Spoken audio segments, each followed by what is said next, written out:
పేరు పేరున నా హృదయపూర్వక నమస్కారాలు.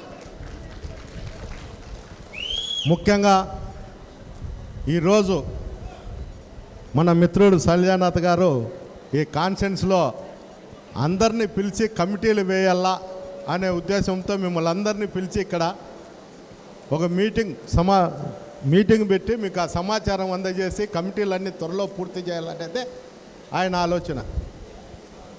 ముఖ్యంగా నేను చెప్పడం ఒకటే చెప్తున్నా,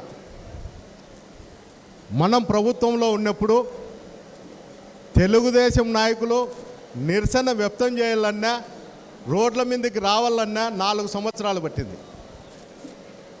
మనం ఓడిపోయిన తర్వాత కూటమి ప్రభుత్వం చేస్తున్నటువంటి అరాచకాలు, ఇచ్చినటువంటి హామీలు నెరవేర్చకపోతే 6 నెలల్లోనే మన నాయకుడు స్ఫూర్తితో మనము రోడ్డు మీదకి వచ్చి నిరసనలు వ్యక్తం చేసినాం. కలెక్టర్ ఆఫీసుల కాడ ధర్నాలు చేసినాం. ఎన్నో ఇబ్బందులకు గురి అయినా కూడా ఏ ఒక్క కార్యకర్త కానీ నాయకుడు కానీ వెనకని చేయకోకుండా కూడా ప్రతి మీటింగ్ను కూడా విజయం సాధించి అందరం కూడా ప్రతి ఒక్కరం కూడా దాంట్లో పాల్పంచుకోవడం జరిగింది. నేను చెప్పేది ఒకటే, కూటమి ప్రభుత్వం వచ్చిన తర్వాత వాళ్ళేందో రెడ్ బుక్ రాజ్యాంగం నడుపుతున్నారు, కార్యకర్తలను నాయకులను ఇబ్బంది పడుతున్నారు అనేది ఎవరూ భయపడాల్సిన అవసరం లేదు. వాళ్ళు రెడ్ బుక్ రాజ్యాంగం జరిపితే మనం డిజిటల్ డైరీ పెట్టాం.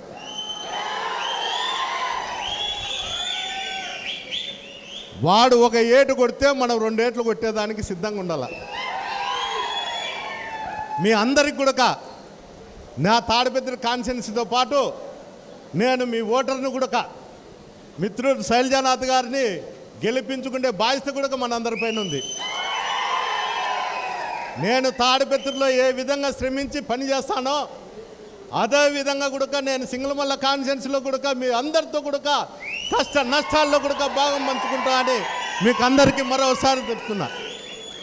ఎందుకు చెప్తున్నా అంటే ఈ ప్రభుత్వం వచ్చినాక ప్రతి ఉద్యోగి కూడా ఎవరు కూడా పని చేయడం లేదు. ఎందుకు చేయడం లేదంటే కూటమి ప్రభుత్వంలో ఈ ముఖ్యమంత్రి గారు సంపద సృష్టిస్తాము అని చెప్తున్నాడు. ఆ సంపద ఏంటంటే ఈ జిల్లాలో ఉన్నటువంటి 14 మంది ఎమ్మెల్యేలను మీరు సంపద సృష్టించండి, మీరు సంపాదించుకోండి, అక్రమ మార్గంలో నడచండి అని చెప్పి సూచన ఇస్తున్నాడు. ఏ సూచన అంటే మట్టి, ఇసుక, మటక, గ్యామ్లింగు, దౌర్జన్యాలు. ఏ పోలీస్ అధికారి కూడా ఈ జిల్లాలో పనిచేసే పరిస్థితి ఎక్కడా లేదు. ఎవరన్నా ఏమి మాకు ఇబ్బందులు వచ్చినాయి, మా కార్యకర్తలను కొట్టినారని అడిగితే మీ దిక్కున్న సాట చెప్పుకుంటారు. ఇలాంటి అధికారులను అందరినీ కూడా మీరు డిజిటల్ డైరీలో బుక్ చేయండి. ప్రతి కార్యకర్త కూడా మీరు QR కోడ్లో బుక్ చేసి అందరికి కూడా మనం ఒక గుర్తింపు తేవాలా. వైఎస్ఆర్సీపీ కార్యకర్తను తగులితే మా ప్రభుత్వం వస్తే ఎట్లుంటుంది అనేది చూపించాల. ఏ ఒక్క కార్యకర్త కూడా భయపడాల్సిన అవసరం లేదు. ఏమవుతుందో కొడితే 2 ఏట్లు కొడతారు, లేకపోతే ఒక కేసు పెడతారు. తిరిగి కొడితే వానికి అదే పరిస్థితే కదా. తన్నలు తిని ఇంట్లో పండుకుంటే మన బంధువులు వచ్చి మనల్ని చూసి ఆ ఖర్చు ఎంత అవుతుందో తిరిగి కొడితే అదే ఖర్చు అయ్యేది. దీంట్లో ఏమి అయ్యేది ఏం కాదు. అందువల్ల నేను ప్రతి ఒక్కరికి చెప్తున్నా, 2 సంవత్సరాలు అయింది, ఇంకా ఎవరు ఓపికతో ఉండాల్సిన అవసరం లేదు. తిరిగి మనం కూడా కొట్టేది నేర్చుకున్నప్పుడు అవతలోడు కూడా తిరగబడే ఆలోచన కూడా తిరగబడతారనే ఆలోచన వస్తే వాడు క్రైమ్ చేయాలనే ఆలోచన కూడా వానికి ఉన్నది. ప్రతి ఒక్కరు కూడా ఏ పోలీస్ అధికారి కానీ ఎవరన్నా కానీ మన మీద ఏదన్నా చేస్తే ప్రతి ఒక్కరు కూడా మనకి ఈ జిల్లాలో లీగల్ సెల్ ఉంది, లేకపోతే జిల్లా అధ్యక్షుడు ఉన్నాడు, పోతే కోర్టులో ప్రతి ఒక్కరు కూడా ప్రైవేట్ కంప్లైంట్ వేసేదానికి ప్రతి ఒక్కరు కూడా సిద్ధంగా ఉండాలి. మనం భయపడతా అంటే భయపడిస్తూ అంటారు, మనమే వాళ్ళని భయపడితే భయపడతారు. అందువల్ల ఎవరు ఆలోచన చేయాల్సిన అవసరం లే. నా మనస్ఫూర్తిగా చెప్తున్నా, సింగళమల్ల కాన్స్టిట్యున్సీలో ఏ కార్యకర్తకు అన్యాయం జరిగినా ఏం జరిగినా నన్ను గన పిలిస్తే నేను ఖచ్చితంగా మీ ఇంటి దగ్గర వచ్చి ఉంటా. ఇది ఎందుకు చెప్తున్నా అంటే అరాచకాలకు, అన్యాయాలకు సంపద సృష్టిస్తామని ప్రతి గ్రామంలో ఇసుక, మట్టి, మటక, గ్యాంబ్లింగ్, మంగపత్తు ఇవి చేస్తూ పోలీస్ అధికారులకు సంపద ఇస్తానుకొనే వాళ్ళు మనకు అగ్నెస్ట్గా పనిచేస్తారు. అదైతే ఎప్పుడైతే మనం నిలబెట్టగలుగుతామో, ఇసుక దోపిడీ కానీ మట్టి దోపిడీ కానీ నిలబెట్టగలుగుతామో, వాళ్ళకు ఆదాయం లేకపోతే అప్పుడు మనకు కూడా న్యాయం జరుగుతుంది. ప్రతి ఒక్కరు కూడా రోడ్డు మీద కూర్చోండి.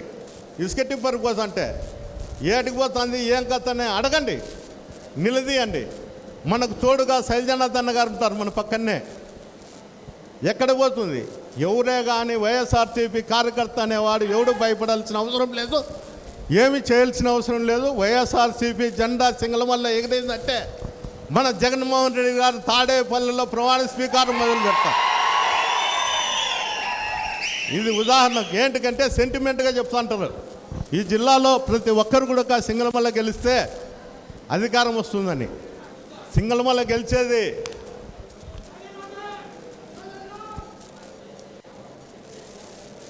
గారే గెలిచేది. నేను మళ్ళా చెప్తాను, ఎప్పుడు చూడనటువంటి మెజారిటీ కూడా ఈ కాన్స్టిట్యూన్సీలో చూపించాలి. ఈ మెజారిటీతోనే మనం అందరం కూడా మరోసారి అధికారంలోకి వస్తాము. మన ఆశలు, కోరికలు, పగ, ప్రతీకారాలు అన్నీ కూడా వడ్డీతో సహా తీర్చామని ఈ సందర్భంగా మీకు అందరికీ తెలియజేస్తూ, ఈ అవకాశం ఇచ్చినటువంటి మిత్రులకు అందరికీ కూడా పేరు పేరున నా హృదయపూర్వక నమస్కారం చేసుకుంటూ, జై జగన్, జై జగన్, జై జగన్.